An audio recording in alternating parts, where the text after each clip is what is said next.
মোটামুটি গাড়ি সাথে টুকটাক, কিন্তু রাস্তায় আগুন জ্বালায় রাখছে এবং ছাত্রজন অপেক্ষা করতেছে ওই 32 নম্বর ভাঙার জন্য। তো গ্যাঞ্জাম চলতেছে, এই জন্য রাস্তাঘাট পুরাই ফাঁকা। ঢাকা শহরে আজকে শেখ হাসিনা রায় হয়েছে আপনার হচ্ছে মৃত্যুদণ্ড কার্যকর হয় নাই, শুধু রায় হয়েছে। ছাত্র জনতার কথা যে যেহেতু রায় হয়েছে, তো সেহেতু এই সরকার থাকা অবস্থায় ইন্টারপোলের মাধ্যমে শেখ হাসিনাকে এনে রায় কার্যকর করার জন্য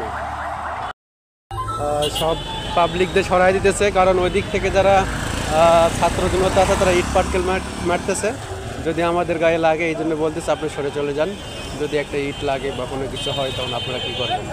এই জন্য পুলিশ আপনার সবাইকে ক্লিয়ার করতেছে।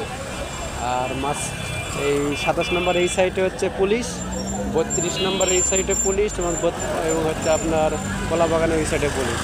বাকি ছাত্র জনতা কলাবাগানের পরে আর ছাত্র জনতা আছে এবং ছাত্র জনতা মাঝখানে আছে, অর্থাৎ হচ্ছে শুক্রাবাদ মসজিদ ওখানে মাঝখানে তারা ছাত্র জনতা আছে।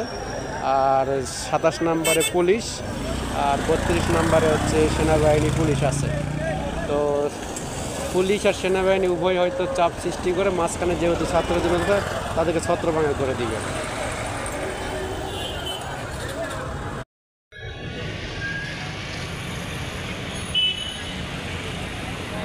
ভিতরে যারা অপেক্ষা করে তারা হচ্ছে ভাঙবেই, ভাঙে তারপর যাবে। ওখানে ভিতরে যারা অপেক্ষা করতেছে না তারা ওই 32 নম্বর বাড়ি ভাঙবে, তারপর সে যাবে। আর পুলিশ হ্যাঁ ওরা বোল্ডোজার নিয়ে আসে রাইকে।